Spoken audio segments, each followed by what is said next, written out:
말씀입니다. 에스겔서 24장 15절에서 27절까지 말씀입니다. 에스겔서 24장 15절에서 27절까지 말씀입니다.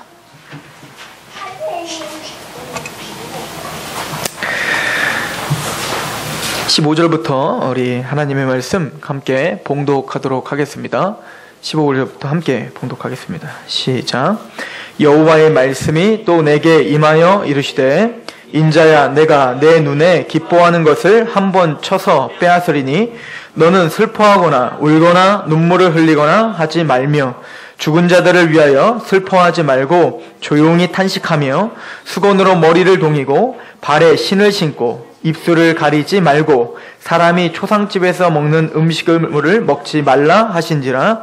내가 아침에 백성에게 말하였더니 저녁에 내 아내가 죽었으므로 아침에 내가 받은 명령대로 행하매 백성이 내게 이르되 내가 행하는 이 일이 우리와 무슨 상관이 있는지 너는 우리에게 말하지 아니하겠느냐 하므로 내가 그들에게 대답하기를 여호와의 말씀이 내게 임하여 이르시되 너는 이스라엘 족속에게 이르기를 주 여호와의 말씀에 내 성소는 너의 세력의 영광이요 너의 눈의 기쁨이요 너의 마음의 아낌이 되거니와 내가 더럽힐 것이며 너희의 버려둔 자녀를 칼에 엎드려지게 할지라.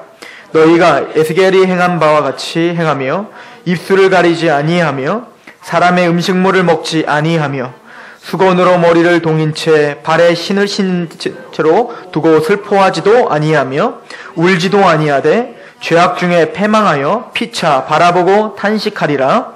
이같이 에스겔이 너희에게 표징이 되리니 그가 행한 대로 너희가 다 행할지라. 이 일이 이루어지면 내가 주 여호와인 줄을 너희가 알리라 하라 하셨느니라.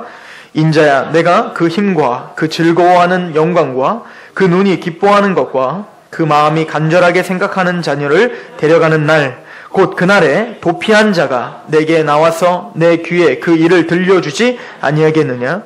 그날에 내 입이 열려서 도피한 자에게 말하고 다시는 잠잠하지 아니하리라. 이같이 너는 그들에게 표징이 되고 그들은 내가 여호와인 줄 알리라. 아멘. 오늘 말씀 사실 24장 전체를 다 봉독하고 묵상해야 합니다. 24장에는 세 단락으로 우리가 좀 생각해 볼 수가 있는데 24장 1절에서 14절까지는 에스겔을 통하여서 녹슨 가마와 그 안에서 팔팔팔팔 끓는 그 고기 덩어리를 통하여 비유로 하나님이 이스라엘에게 주는 메시지를 하시는 거고, 두 번째 단락은 24장 15절에서 24절까지 말씀으로 에스겔의 아내를 하나님이 하루아침에 갑자기 데려가셨어요. 죽게 하셨단 말입니다. 그래서 에스겔에게 있어서는 아내가 기쁨이요 사랑이었는데 그 아내를 하나님은 갑자기 죽음으로 데려가신 이후에 그거와 같이 너는 표징이 돼야 된다는 거예요. 에스겔이 아내가 죽음을 통하여 그 이스라엘 백성들, 패역한 이스라엘 백성들에게 표징이 돼야 된다라고 하는 메시지가 있는 겁니다. 그리고 세 번째 단락은 24장 25절에서 27절까지 말씀인데요. 여기는 이제는 예루살렘에 대한 성전의 예언 끝났다. 더 이상 말씀 없다. 그러니까 이제 뭐만 남은 거예요? 예루살렘이 패망하는 일밖에 남지 않았다. 하나님은 그 말씀이 정해졌으니 이제는 그 말씀을 바꿀 수 있는 것이 아무것도 없다. 그런 에스겔에게 입을 막아요. 에스겔을 벙어리로 만듭니다. 그래서 예루살렘에 대해서는 더 이상 신탁을 하지 못하도록 막아버립니다. 그리고 언제 입을 열게 되냐면 에스겔서 33장 21절에 보면 이제 진짜 이스라엘이 예루살렘이 바벨론의 왕 느부갓네살 왕이 큰 군대를 데리고 와서 예루살렘을 완전히 회파시켰을 때 그때 에스겔의 입을 열게 합니다. 그때부터 다시 하나님의 메시지가 시작되더라. 이 세 가지 단락을 통하여 우리 하나님이 우리에게 주시는 메시지를 같이 들으려고 합니다. 하나님의 뜻 앞에 성령님의 감화와 성령님의 조명하심이 있길 소망합니다. 첫 번째 우리 그 비유를 좀 살펴볼 필요가 있는데요. 녹슨 가마의 삶은 고기에 대한 비유를 하나님께서는 에스겔에게 주라고 하지요. 이때가 언제냐면 24장 2절에 보면 인자야 너는 날짜 곧 오늘의 이름을 기록하라. 바벨론 왕이 오늘 예루살렘에 가까이 왔느니라.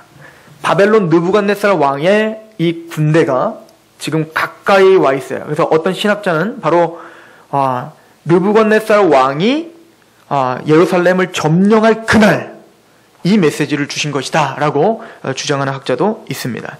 아무튼 이제는 몇 날이 못 돼요. 이 느부갓네살 왕으로 인한 그 예루살렘 대 핍박과 재앙이 들어닥칠 거예요. 그래서 이 솔로몬 그 휘황찬란한 그 예루살렘 성전부터 해서 그 모든 성벽 모든 것이 다 허물어지고 이제는 느부갓네살로 인하여 그 많은 백성들 다 포로로 끌려간 거거든요. 이 비유를 이제는 녹슨 가마와 고기 덩어리로 이야기를 하는데, 이 이야기는 에스겔서 11장 3절에 이미 이스라엘 백성들이 자기를 이야기할 때 얘기했던 거거든요. 한번 보세요. 에스겔서 11장 3절. 우리가 11장을 참고해 본 적이 있는데 이런 말씀이 있었나 싶죠. 11장 3절을 보시면 이미 이스라엘이 자신들의 어떤 처지를 이야기할 때 이렇게 말을 했어요. 11장 3절 같이 한번 읽어보겠습니다. 시작. 그들의 말이 집 건축할 때가 가깝지 아니한즉 이 성읍은 가마가 되고 우리는 고기가 된다 하나니 그러므로 인자야 너는 그들을 쳐서 예언하고 예언할지라. 무슨 얘기냐면 지금 이스라엘 성읍은 가마가 되고 우리는 고기가 된다. 그래서 우리가 가마 속에 들어간 고기다. 이 말은 지금 에스겔서 11장에서 말하는 뉘앙스는 긍정적인 뉘앙스야. 그래서 아무리 그런 큰 재앙이 닥치더라도 우리는 어디에만 들어가면 살 수 있다? 예루살렘에만 붙어 있으면, 예루살렘에만 우리가 다 몰려 있으면 우리는 고기 안에 가마가 있는 것처럼, 가마가 어떻게 하는 거야? 우리를 보호해 주는 것처럼 예루살렘은 우리의 보호자가 될 거야 라고 착각하고 있는 거죠. 그러니까 하나님은 그 이스라엘 백성들에게 뭐라고 얘기하는 겁니까? 너는 그들에게 재앙을 예언하고 예언하라 라고 하는 거야. 너희들의 헛된 착각을 버려버려라. 제가 이걸 설교하면서 이렇게 적용하라고 했습니다. 오늘날 많은 기독교인들이 나는 교회를 가지고 있다, 나는 교회를 다닌다, 나는 11조를 낸다, 나는 기도를 많이 한다, 나는 전도도 많이 했다라고 하는 어떤 외형적인 기독교인이라는 그 바운더리, 외형적인 어떤 기독교라는 어떤 자기 어떤 표면적인 것을 통하여 안식하고 있다면 착각하지 마라라고 말하는 거야. 단순히 네가 기독교라는 이름이 있다고 해서 너가 구원받는 거 아니라는 거죠. 그래서 우리가 상록교에서 이제 강조하는 것처럼 고린도후서 13장 5절의 말씀을 통해서 너희가 진짜 믿음에 있는가 스스로 시험하라고 한 거잖아요. 그런데 이 이스라엘 백성들은 단순히 나는 택한 백성이겠지, 그리고는 자신의 신앙을 돌아보지 않은 거죠. 그리고는 이 보여주는 예루살렘이 있는데 내가 왜 그렇게 멸망당하니? 하나님의 백성이 아닌 저 이방 백성들이나 멸망당하지 우리가 왜 멸망당하니? 이렇게 착각하고 있는 거예요. 꼭 안상홍 증인회가 엄청나게 불심판이 닥칠 때 자기네 교회만 오면 살 수 있고 나머지 이 잡다한 종교들은 다 심판을 받는다라고 착각하고 있는 것처럼 지금 예루살렘 성에 들어오면, 물질적인 예루살렘 성에 들어오면 그 재앙을 넘어갈 수 있다라고, 가마와 같이 우리를 보호해 준다라고 이야기하고 있는 거죠. 근데 주님은 그렇게 신앙적인 착각을 하고 있는 이스라엘 백성들에게 오늘 24장에 맞다, 너희는 그 예루살렘은 가마고 너희는 고기가 맞다라고 이야기하는 거야. 그런데 그 가마는, 고기가 그 안에 있으면 그 안에 뭐야? 이제는 장작을 떼가지고 팔팔팔팔 끓일 거야. 24장 4절부터 5절 보시면, 건후에 물을 붓고 3절부터 너는 이 반역하는 족속에 비유를 베풀어 이르기를 주 여호와께서 이같이 말씀하시기를 가마 하나를 걸라. 너희들이 그렇게 자랑하는 그 예루살렘 성전이죠. 4절에서 5절 건후에 물을 붓고 양떼에서 한 마리를 골라 각을 뜨고 그 넓적다리와 어깨 고기의 모든 좋은 덩이를 그 가운데서 모아 넣으며 고른 뼈를 가득히 담고 그 뼈를 위하여 가마 밑에 나무를 쌓아 넣고 잘 삶되 가마 속에 뼈가 무르익도록 삶을 지어다. 맞아, 예루살렘 성전은 너희의 가마가 될 거고 너희는 그 안에 있는 고기야. 그래서 너희는 지금 보호받을 거라 착각하고 있는데 나는 너희의 그 가마솥 밑에다가 높이 달아서 장작을 떼가지고 완전히 팔팔팔팔 끓여갖고 너희를 아주 부드럽게, 자, 이 에스겔서의 이 고유 명사가 몇 가지 있는데요. 하나님이 이 이스라엘 백성들에 대한 이야기를 할 때 목이 곧은 백성, 마음이 강팍한 백성, 이게 에스겔서에도 계속 이야기해요. 너희는 마음이 단단하고 마음이 굳어져서 하나님을 배격하고 있는 백성이라고 이야기하잖아요. 그런데 너희들을 부드러운 마음, 에스겔서 36장에 보면 성령이 임하시고 너에게 부드러운 마음을 주시다 할 때 원어로 히브리어로 말하면 그건 고깃 덩어리를 만들겠다 이 얘기거든요. 고깃 덩어리가 어때요? 보들보들 하잖아요. 그죠? 냉동된 거 말고요. 보들보들 하죠? 그 고깃 덩이와 같이 너희의 마음을 부드럽게 만들어주마. 이게 뭐냐면 새 언약의 시대 구원받은 하나님의 백성들에게 성령님의 역사로 거듭나면 그렇게 마음이 부드러져서 하나님의 말씀을 받아들이고 하나님의 뜻대로 순종하는 사람이 될 것이다 라고 하는 비유를 지금 하고 있는데, 이스라엘 백성들이 강팍한 고깃덩어리를 집어넣고 하나님 뭐 하시려고 고깃덩어리를 불에 삶는 걸까요? 부드럽게 하시기 위해서. 그리고 고난을 통해서, 징계를 통해서 이스라엘 백성들을 어떻게 하고 싶은 거예요? 좀 정금과 같이 나오고 부드러운 마음으로 하나님께 순복하게 하게끔 하나님은 징계도 주시고 고난도 주시고, 지금 이스라엘 백성들 그 안에 예루살렘 성전에 그 많은 징계들을 주셨단 말입니다. 그런데 얘네들 깨달아요, 못 깨달아요? 못 깨닫죠. 여전히 교만하죠. 여전히 강팍하죠. 그 하나님이 어떻게 하시는가 보세요. 6절. 그러므로 주 여호와께서 이같이 말씀하셨으니라. 피를 흘린 성은 녹슨 가마 곧 그 속에 녹을 없이 하지 아니한 가마여 화 있을진저. 자, 그런데 너희들이 그렇게 기쁨으로 생각하고 너희를 보호해 줄 거라고 생각했던 그 가마, 근데 실상은 뭐예요? 녹슬었어. 쓸모가 없는 거예요. 그래서 삶으면 삶을수록 그 예루살렘 성전에 있으면 있을수록 더더욱 어때요? 녹이 묻어버리는 거죠. 정결케 되는 게 아니라 더 어때요? 더러워지는 거예요. 우리가 신앙이 있다 말하고 하나님을 찾고 그렇게 외식주의로 하나님 앞에 그렇게 막 영광을 돌리는 거 있는 것 같지만 그 안은 썩을 대로 썩었다는 얘기인 거예요. 6절 보니까 녹슨 가마 곧 그 속에 녹을 없이 하지 아니한 가마여 화 있을진저. 제비를 뽑을 것도 없이. 이 얘기 뭐냐면 누구는 그 삶은 고기 중에 어떤 거는 살려주고 어떤 거는 안 살려주고 이럴 필요도 없다는 거예요. 왜요? 다 썩었기 때문에. 그래서 모조리다 하나님이 심판하겠다라고 설명하고 있는 겁니다. 7절. 그 피가 그 가운데서 있으며 피를 땅에 쏟아 티끌이 덮이게 하지 않고 맨 바위 위에 두었도다. 내가 그 피를 맨 바위 위에 두고 덮지 아니하게 함은 분노를 나타내어 보응하려 함이라. 자, 이 이야기도 좀 설명을 하고 넘어가야겠죠? 피를 쏟았다 이런 이야기 나오죠. 7절에 보면 그 피가 그 가운데 있으며 라고 말하고요. 또 그 윗절에 보면 6절에 보면 피를 흘린 성읍 이렇게 말하죠. 구약 전체를 우리가 이해한다면 구약의 레위기에 보면 하나님은 피에 대해서 대단히 중요하게 여기고 있는 걸 우린 볼 수 있어요. 레위기 17장 11절에 피에는 생명이 달려있다고. 그래서 피는 생명에 대한 상징이에요. 그래서 하나님이 율법을 정하실 때 피를 함부로 대하면 안 된다라고 이야기합니다. 특별히 정결한 짐승을 잡아서 제물로 드릴 때 피를 나면 그 피를 흘리지 말고 다 담아다가 어디다 쏟아야 되냐면 제단에다 부어야 돼요. 그죠? 피를 이렇게 처리해야 돼요. 두 번째, 음식을 할 때 피가 나오잖아요. 그죠? 음식을 할 때 피가 나오는 건 부정한 짐승이에요. 근데 그 음식을 할 때 피가 나오는 것은 제단에다 뿌리는 게 아니라 바닥에 쏟아요. 바닥에 쏟고 반드시 뭘로다 덮어야 되냐면 흙으로 덮어야 된다라고 신명기 레위기 17장에 나와요. 즉 그런데 지금 이스라엘 백성들은 이 예루살렘은 피를 흘렸다는 거예요. 그리고 어떻게 했대요? 바위에 피를 흘리고 덮었어요? 안 덮었어요? 안 덮었죠. 이 얘기는 뭐냐면 하나님의 말씀에 피를 중요하게 여기고 피를 신성시에 의해야 돼요. 즉 생명이 달려있으니까요. 그런데 그 모든 것들을 다 어떻게 여기고 있는 거예요? 이제는 값어치 없는 것으로 소홀히 여기는 거죠. 하나님의 말씀과 하나님의 뜻대로 지금 제사를 드리는 것도 아니요, 피를 처리하지도 않아요.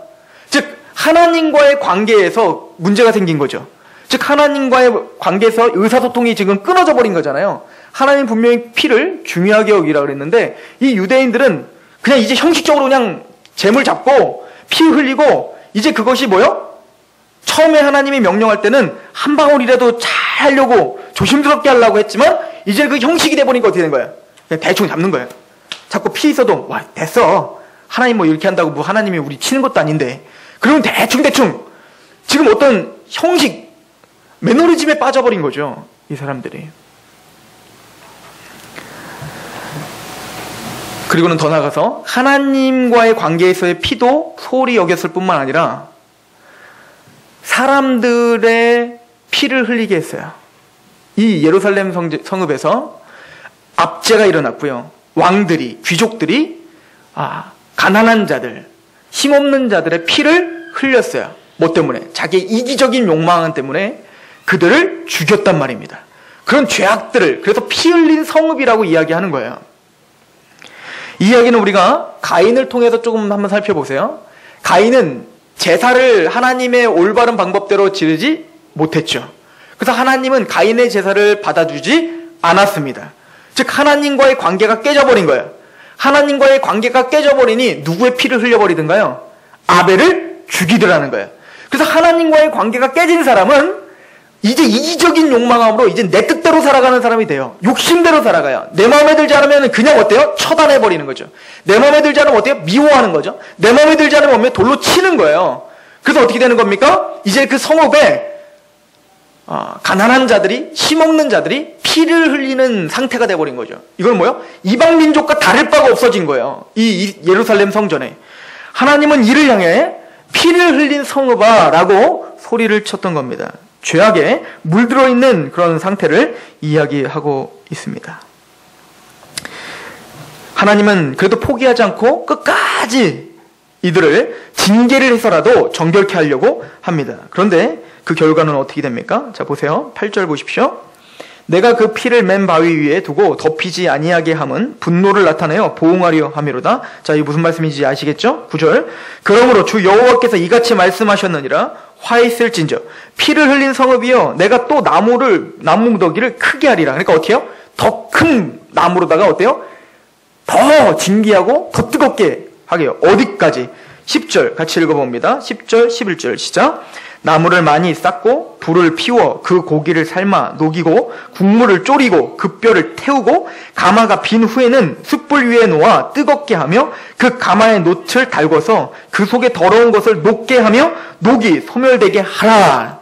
아예 가마조차도 어떻게 하겠다는 거 다 이제는 완전 태워서 용광로가 돼버린 거예요. 이제 단순히 가마를 잘 끓여갖고 잘 보기 좋게 익게 하는 게 아니라 그래도 부드러워지지 않고 그래도 반역이 여전히 끊기지 않으니까 하나님이 이제 극단적인 결단을 내렸어요. 어떻게 했죠? 그 가마솥까지 아예 다 용광로처럼 더 뜨겁게 해서 완전히 그 쇳덩어리를 다 녹여버리겠다.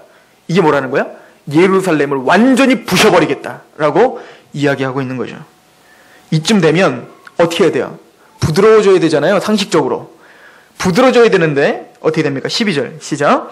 이 성읍이 수고함으로 스스로 피곤하나 많은 녹이 그 속에서 벗겨지지 아니하며 불에서도 없어지지 아니하노다. 끝까지 하나님 앞에 회개하며 나오지 않는 그 강팍함을 보여주고 있는 겁니다. 예루살렘을 회파해도 예루살렘을 완전히 부셔버려서 자신이 의지하고 있었던 것들도 다 부셔버려도 끝까지 회개하고 돌아오지 않는 그 이스라엘, 그 인간들의 부패상. 이거 우리 장로교 교회에서는 전적 부패. 완전히 부패하여 하나님 앞에 돌이킬 수 없는 그 인간들의 죄악상을 지금 하나님은, 이게 지금 하나님이 내가 그렇게 할게 라고 지금 하는 것 같아? 아니면 막 여기에 막 주름을 줘가면 내가 다 태워버리고 그렇게 해갖고 그냥 너희들에게 막 다 지지고 먹고 하고 막 지금 하나님 막 분노에 차서 하시는 것 같아요. 지금 하나님은 대단히 진노하고 계신다는 거예요. 그런데 이 메시지를 듣는 그 에스겔 사람들은, 에스겔을 통한 이 메시지를 듣는 이스라엘 백성들은 하나님의 진노를 전혀 감지하지 못하는 거예요. 이게 오늘날 불신자들의 태도 아닙니까? 하나님이 완전히 용광로로 너를 녹여버리겠다. 영원한 지옥불에 너를 떨어뜨리겠다. 너를 가만두지 않겠다. 뼈를 으스러버리겠다. 지금 그렇게 지금 협박하고 있는 거거든요. 그래서 그 인생들 속에 때로는 고난도 주시고 징계도 주시고 하나님을 믿을 수 있도록 하여튼 하나님은 끊임없이 뭔가 용광로로 불을 떼고 떼는데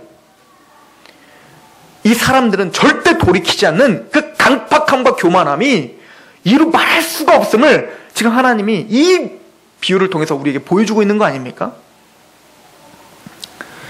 계시록에 보면 참 재밌는 얘기가 나와요. 나중에 7 대접 나오잖아요. 막 엄청난 재앙이 닥치고 이게 우주적인 재앙들이 막 닥친단 말이에요. 엄청난 재앙, 두려움이 쌓이는데 거기 보면 회개하는 게 아니라 끝끝내 어떻게 하죠? 회개치 아니하더라. 이 말씀이 계시록이 말하는 거예요. 누구도 그랬죠? 바로도 그랬죠. 10가지 재앙을 하나님이 퍼붓지만 홍해에 잠길 때까지, 홍해에서 완전히 죽음을 당할 때까지 바로는 어떻게 합니까? 끝까지 하나님 앞에, 그때는 막 힘들어서 어이구 주님 했다가 어떻게 합니까? 다시 또 살아나서 이스라엘을 다 죽여라! 갈 수 없다! 이게 누구라는 거예요? 불신자들? 아니요. 우리 모두를 가리키는 거예요. 이게 우리예요. 그렇다면 우리 안에 여러분들이 하나님의 말씀을 듣고자 하는 마음이 생기고 여러분들이 마음이 고깃덩어리처럼 부들부들해지셨습니까? 이거 누가 하신 거예요? 누가 이렇게 할 수 있다는 거예요? 지금 하나님은요, 이스라엘 백성들 코너로 몰고 있거든요. 너희들에게 그런 엄청난 재앙을 퍼부을 건데 이건 예언이에요. 예루살렘이 회파되고 너희가 바벨론으로 포로로 70년 동안 끌려가도 니들은 회개한다 안 한다? 안 한다. 봐라. 그리고 어떻게 해요, 오늘? 이 기록 남겨놔. 그러시죠. 24장 2절에 인자야 너는 날짜 곧 오늘의 이름을 기록하라. 왜? 그때 가서 딴소리 못하게. 내가 이미 말했잖아. 니들은 이렇게 강팍하다니까? 유대인들 지금까지 회개했어요 안 했어요? 안 했잖아요. 이게 지금 뭡니까? 강팍한 우리들의 모습을 보여주고 있는 거예요. 그럼 우리는 어떻게 이렇게 됐죠? 새 언약의 시대이기 때문에 그래요. 예수 그리스도가 여러분들의 마음을 쳐서 여러분들의 마음을 복종시킨 거예요. 여러분들의 그 강팍한 마음을, 절대 여러분들이 뚫을 수 없는 그 마음을 이 사단 권세가, 이 세상 신이 믿지 않는 자들의 마음을 혼미케 하고 있어서 절대 우리 마음이 하나님 앞에 부드러워질 수가 없는데, 성령님의 거듭나게 하심, 즉 성령님이 여러분들의 마음을 두드려 팬 거예요. 그래서 여러분들을 어떻게 한 거예요? 막 두드려 패서 마침내는 하나님의 말씀 앞에 부들부들해질 수 있도록 하나님의 은혜가 있어서 오늘 여러분들이 여기 앉아 있는 거예요. 에스겔서는 지금 그거를 예언하고 있는 거예요. 오늘 이렇게 예언하고, 봐라, 니들은 절대 이를 박박 깔며 회개 못할 거야 라고 말하지만 그 일이 있은 이후에 에스겔 36장에 이렇게 말하고 있는 거 아닙니까? 보세요. 에스겔 36장.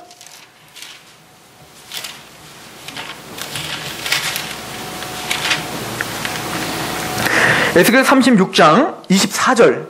이제 회복의 시기가 올 거거든요. 이제 교회의 시대, 이제 예수 그리스도의 새 언약의 시대가 올 거거든요. 24절. 내가 너를 너 여러 나라 가운데서 인도하여 내고 여러 민족 가운데서 모아 데리고 고국 땅에서 들어가고 맑은 물을 너희에게 뿌려서 너희로 정결하게 하되, 그 죄를 하나님은 다 씻어주실 거예요. 기억지 않아 주실 것이고 간과해 주실 거예요. 너희의 모든 더러운 곳에서와 모든 우상에서, 우상 숭배에서 너를 정결하게 할 날이 올 겁니다. 그리고 뭐라고 합니까? 그때는 어떤 일이 벌어지죠? 26절 시작. 또 새 영을 너희 속에 두고 새 마음을 너희에게 주되 너희의 육신에서 굳은 마음을 제거하고 부드러운 마음을 줄 것이며, 이 부드러운 마음 할 때 부드러움이라는 얘기는 고깃덩어리라는 뜻이에요. 이게 원어로 직역하면 고기처럼 만들어주겠다. 즉 너희가 강팍하여 이 가마솥에 있으면서도 끝까지 강팍해서 하나님 앞에 완전 타서 뼈까지 으스러진 그런 패역한 너희들인데, 내가 너희를 고깃덩어리처럼, 하나님의 말씀에 순복하는 고깃덩어리처럼 너희를 만들겠다. 그날은 너희 모든 죄를 정결케 하는 날이다. 이게 언제 이루어지죠? 누구를 통해서 이루어집니까? 우리 34장 15절을 보세요. 이미 그 앞에 이런 날에 어떻게 이런 날이 이루어지는지를 보여줍니다. 34장 7절을 보시면,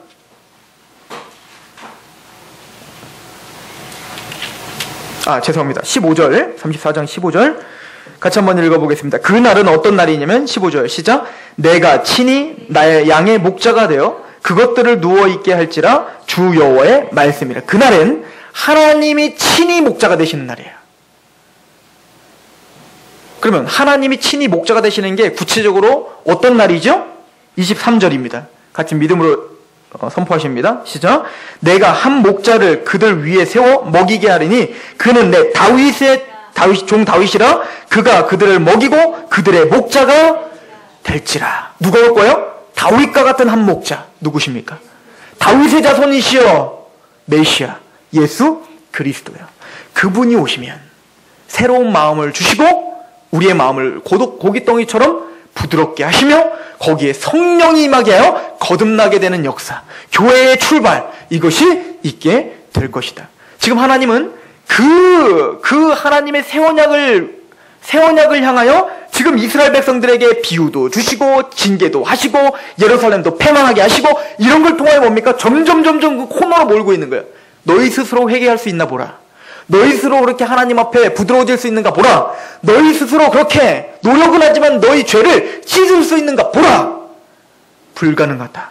이것을 지금 에스겔에게 이 가마솥에 이 고깃덩어리 완전히 용광로로 다 태워버리를 지옥 형벌을 받아야 될 것에 대해서 이야기하며 우리에게 선포하는 겁니다. 즉 이걸 통해서 누구를 바라보라는 겁니까? 심판을 바라보고 하나님 앞에 굴복하라는 거죠. 이것만이 너희가 살 길이라는 거야. 전도서 11장 봅니다. 전도서 11장.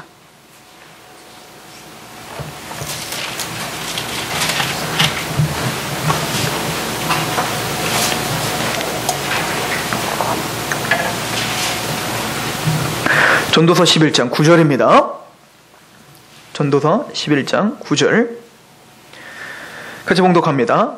시작. 청년이여 내 어린 때를 즐거워하며 내 청년의 날들을 마음에 기뻐하여 마음에 원하는 길들과 내 눈이 보는 대로 행하라.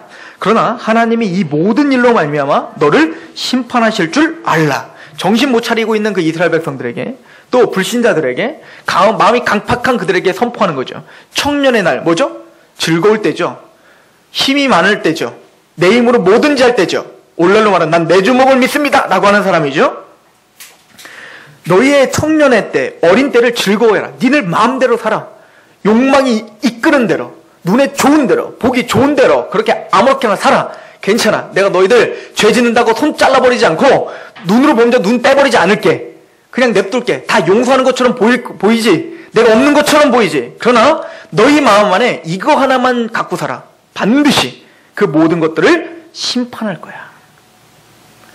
10절. 그런즉 근심이 내 마음에서 떠나게 하며 악이 내 몸에서 물러가게 하라. 어릴 때에 검은 머리의 시절이 다 헛되니라. 너희의 인생 반드시 끝나게 돼 있어. 하나님 반드시 대면하게 돼 있다고. 그리고 이렇게 말합니다. 12장 1절 시작. 너는 청년의 때에 너의 창조주를 기억하라. 곧 곤고한 날이 이르기 전에 나는 아무 낙이 없다고 할 해들이 가깝기 전에 창조자를 어떻게 하라? 기억하라. 신약적으로 말하면 지금은 은혜 받을 만할 때요. 지금은 구원의 날이다. 아직 그 메시지는 끝나지 않았어요. 지금은 구원의 날이에요. 지금만 복음을 받아들일 수 있어요. 그런데 아까 에스겔서의 마지막 단락에 예루살렘에 대한 이제 신탁은 있어요, 없어요? 없어요. 끝났어요. 그때는 회개할 수도 없어요.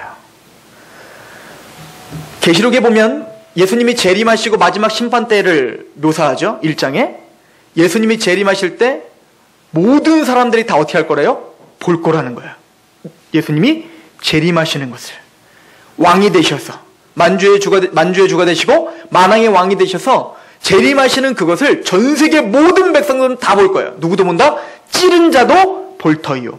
그 예수 그리스도를 무시하고 하나님을 배역하고 말로나 행동으로나 그 모든 삶의 태도로 그 하나님을 무시하며 살았던 모든 사람들도 그 영광스럽게 왕이 재림하시는 것을, 왕의 귀환을 보게 될 거예요. 그때 어떻게 하죠? 통곡이 심할 거예요. 뭡니까? 후회하는 거죠.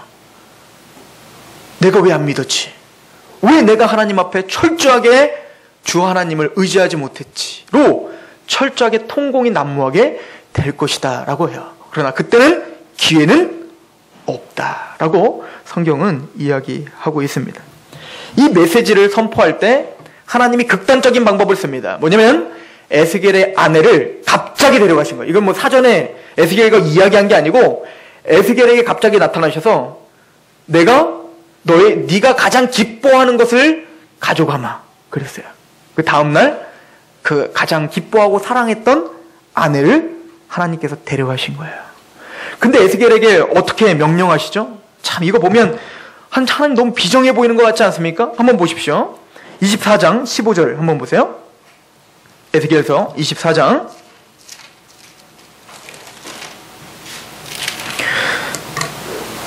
여호와께서 말씀이 또 내게 임하여 이르시되 인자야 내가 내 눈에 기뻐하는 것을 한번 쳐서 빼앗으리니 너는 슬퍼하거나 울거나 눈물을 흘리거나 하지 말며. 아마 에스겔은 뭔지 몰랐을 거예요. 도대체 나에게서 가장 기쁜 거 뭘 가져가려고 하시지?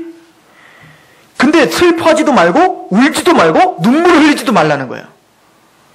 17절 죽은 자들을 위하여 슬퍼하지 말고 조용히 탄식하며 겉으로 막 슬프고 애곡도 하지 말고 조용히 마음으로만 흐느끼라는 거예요.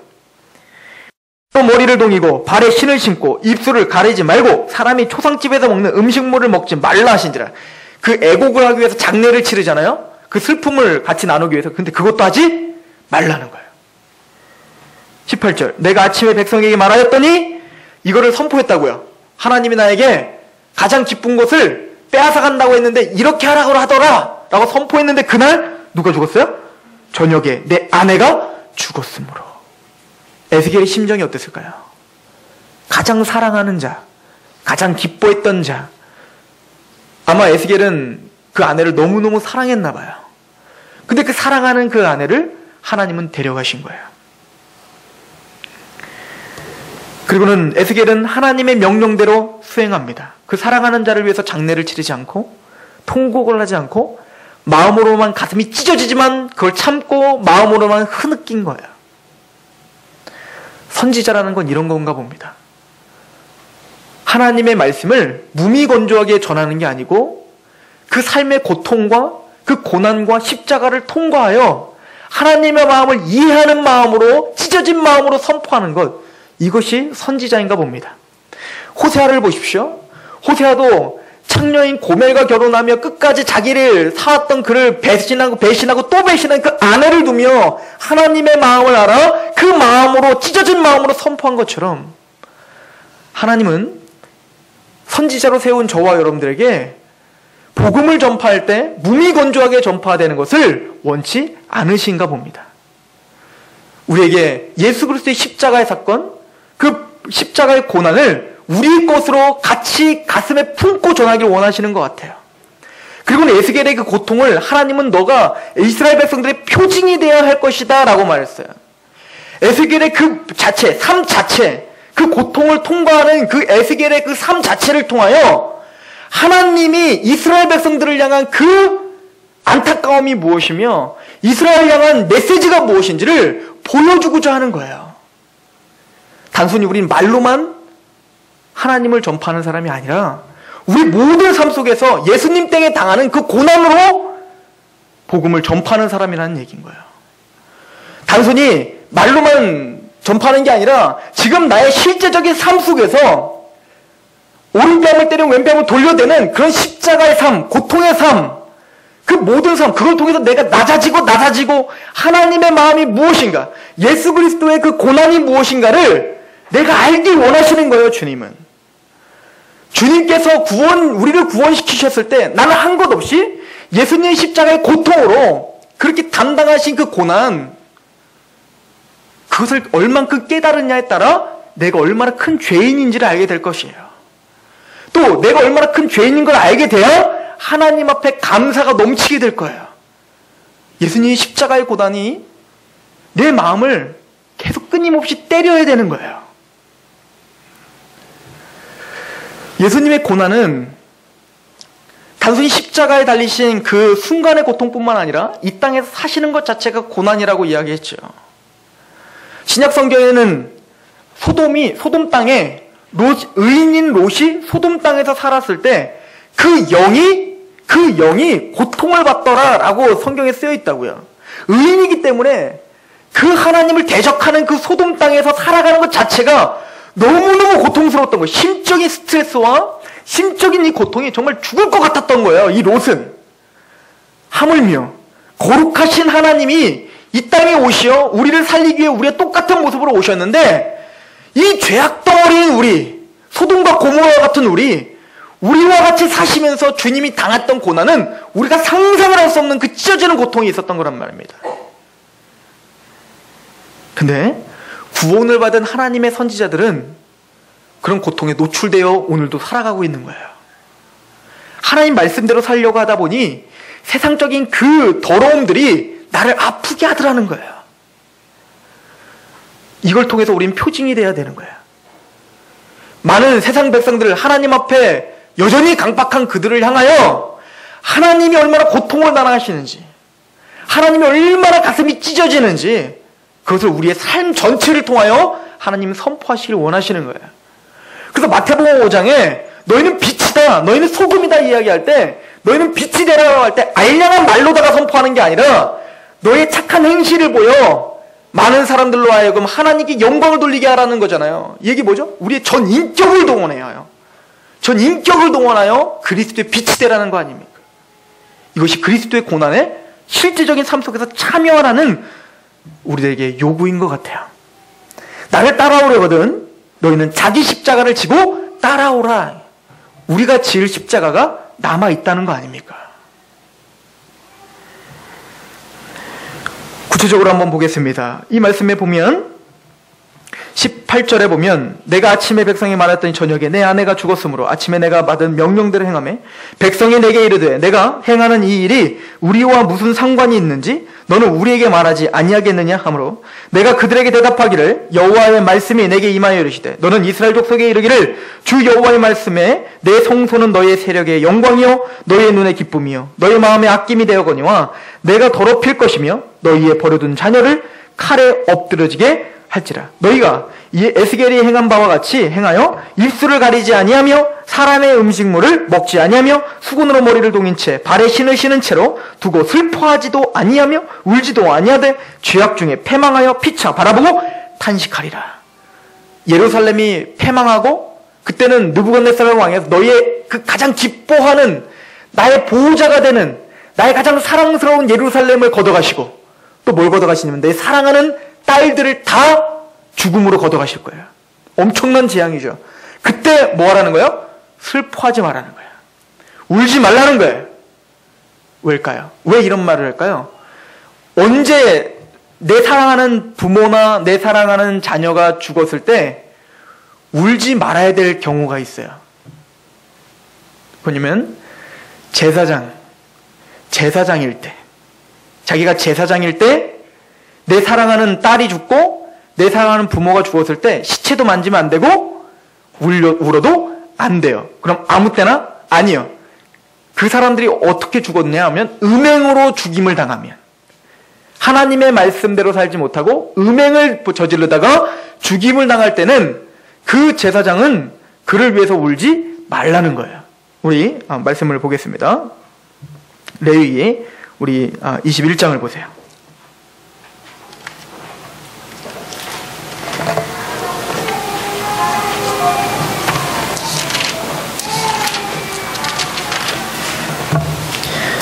레위기 21장 9절부터 보면 어떤 제사장의 딸이든지 행음하여 자신을 속되게 하면 그의 아버지를 속되게 하매니 그를 불사를 지니라. 하나님 과격하시죠? 그리고는 말합니다. 10절 자기의 형제 중 관유로 부음을 받고 위임되어 그 예복을 입은 대제사장은 그의 머리를 풀지 말며 그의 옷을 찢지 말며 어떤 시체든지 가까이 하지 말지니 그의 부모로도 말미암아서도 더러워지게 하지 말며 그 성소에서 나오지 말며 그의 하나님의 성소를 속되게 하지 말라. 이는 하나님께서 성별하신 관유가 그 위에 있음이니라. 아멘. 에스겔이 자기 아내가 죽었지만 슬퍼하지 말아야 되는 이유는 에스겔은 제사장이었어요. 에스겔은 제사장이에요.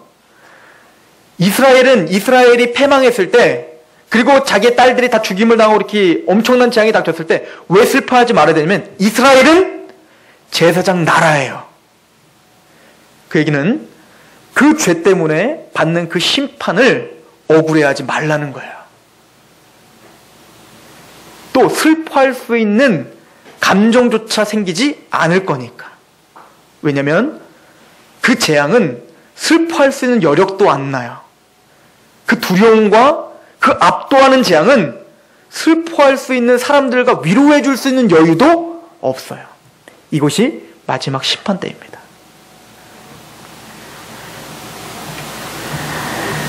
주님은 이 마지막 심판 때를 향하여 지금 타임테이블이 점점 가까워지고 있는 이 시대에 우리가 에스겔과 같은 선지자가 되길 원하십니다. 예수 그리스도의 그 고난을 같이 마음에 품고 그리고 하나님의 마음으로 전파할 수 있는 사람. 단순히 교회의 인원을 채우기 위한 전파가 아니라 단순히 나 죽어서 천국 가서 하나님께 상급받아야지 라고 하는 무미건조한 선포가 아니라 정말 지옥불에 떨어지는 그들을 바라보며 하나님의 그 십자가의 고난의 고통을 함께 참여하며 하나님께 전파하는 전 인격적인 선포. 이 선지자들이 이 상록교회에 배출되길 소망합니다. 신탁은 중지됐습니다. 이제 예루살렘은 심판만 기다리면 됩니다. 그리고 역사적으로 이 심판은 명백하게 며칠 있다가 바로 들이닥쳤고 그 일이 성취됨을 우리에게 보여주었습니다. 그럼 오늘 우리에게 보여주는 건 뭡니까? 우리에게 남은 예언은 하나야. 뭐죠? 내가 다시 오리라. 개인적인 종말이든 우주적인 종말이든 우리는 반드시 주님 앞에 갑니다.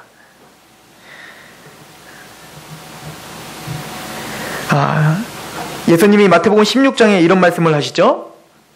사람들이 그럽니다. 표적을 보여달라, 표적을 보여달라 했더니 주님이 뭐라고 하죠? 이 음란한 세대야. 너희들이 자꾸 표적만 구하는구나. 난 너에게 보여줄 표적이 뭐밖에 없다? 요나의 표적밖에 없다. 에스겔이 이스라엘의 표징이 된 것처럼 예수 그리스도의 십자가와 부활만이 우리의 유일한 표징이에요. 그리고는 그 마지막 심판 때에 누구와 함께 심판을 하시냐면 바로 구원받은 여러분들을 통하여 하나님은 심판의 도구로 사용하실 거예요. 한번 보세요. 마태복음 12장 보세요.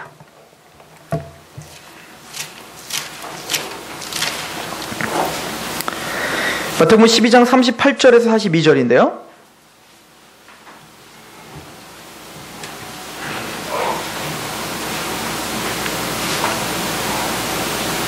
그때 서기관과 바리새인 중에 몇 사람이 말하되 선생이여 우리에게 표적을 보여주시기를 원하나이다. 예수께서 대답하여 이르시되 악하고 음란한 세대가 표적을 구하나 선지자 요나의 표적밖에 보일 표적이 없느니라. 예수님 요나의 표적 뭐죠? 3일 동안 뱃속에 있다가 살아난 것, 즉 예수님의 십자가 부활을 말하는 거예요. 그 예수님의 십자가 부활 외에 너희를 살리고 너희를 구원시킬 표적은 없다 이거야. 그거 왜 다른 표적을 자꾸 구하면 음란한 세대인 거예요. 믿으십니까? 그리고 말합니다. 40절 요나가 밤낮 사흘 동안 큰 물고기 뱃속에 있었던 것과 같이 인자도 밤낮 사흘 동안 땅속에 있으리라. 심판 때 니느웨 사람들이 일어나 이 세대 사람들을 정죄하리니 이는 그들이 요나의 전도를 듣고 회개하였으거니와 요나보다 더 큰 이가 여기 있으며 심판 때 남방 여왕이 일어나 이 세대 사람을 정죄하리니 이는 그가 솔로몬의 지혜로운 말을 들으려고 땅끝에서 왔음이거니와 솔로몬보다 더 큰 이가 여기 있느니라. 이게 무슨 얘기죠? 니느웨 사람들이 마지막 심판한다는 건 뭐예요? 이 사람들은 뭐예요? 지금 표적을 보여주세요. 표적이 안 보여서 못 믿겠습니다. 하나님 안 보여서 못 믿겠습니다. 하나님 안 들려서 안 믿겠습니다. 그리고 끊임없이 핑계대는 거잖아요. 이거 다 당신 탓입니다. 내가 하나님 안 믿고 지옥 떨어지는 건 말도 안 됩니다. 왜냐면 하나님이 안 보여줬기 때문입니다. 나는 하나님 보여주면 나는 다 믿었죠. 나같이 지혜로운 사람이, 나같이 겸손한 사람이 당연히 믿지 않겠습니까? 표적만 보여주십시오. 근데 당신은 당신의 살아계심을 나에게 보여준 적이 없습니다. 이게 지금 세상 사람들, 강팍한 사람들의 대표적인 어떤 핑계거리거든요. 그런데 그 심판 때에 그렇게 막 핑계를 대고 있는 거죠. 그럴 때 누가 떼꼼 나온다는 거야? 니느웨 사람들이 이렇게 나온다는 거야. 무슨 일이십니까? 이렇게. 니느웨가 어떤 거죠?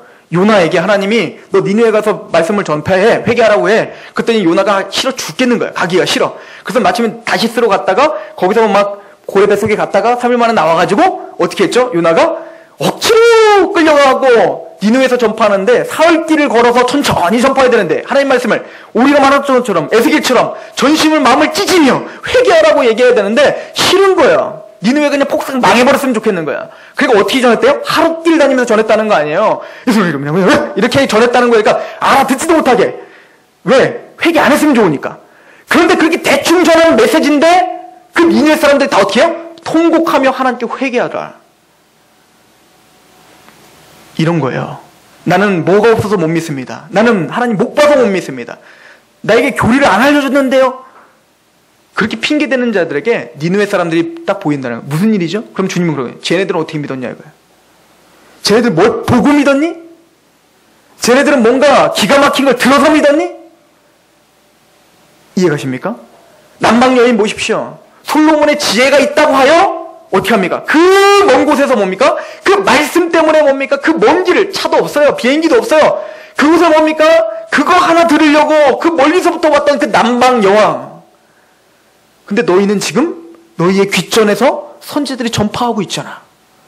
그런데 그 귀한 예수, 그 솔로몬보다 더 지혜로우시고 요나보다 더 능력이 많으신 예수 그리스도가 십자가에서 죽으시고 부활한 징표가 여기 있는데 또 다른 징표가 뭐가 필요하니? 우리는 모두가 다 그 심판의 도구로 사용될 거야. 예, 주님, 저도 뭔가 봐서 믿은 것이 아닙니다. 하나님의 은혜로 그 말씀 앞에 내 마음을 낮추고 굴복하였나이다. 왕이시여. 이해가십니까? 하나님은 에스겔을 표징으로 삼은 것처럼 저와 여러분들을 표징으로 삼고 계십니다. 여러분들의 삶의 터전에서 그 십자가가 전파되길 소망합니다. 여러분들의 삶의 터전에서 그 심판이 선포되길 소망합니다. 기도하겠습니다. 그때가 되면 내가 주 여호와인 줄 알리라.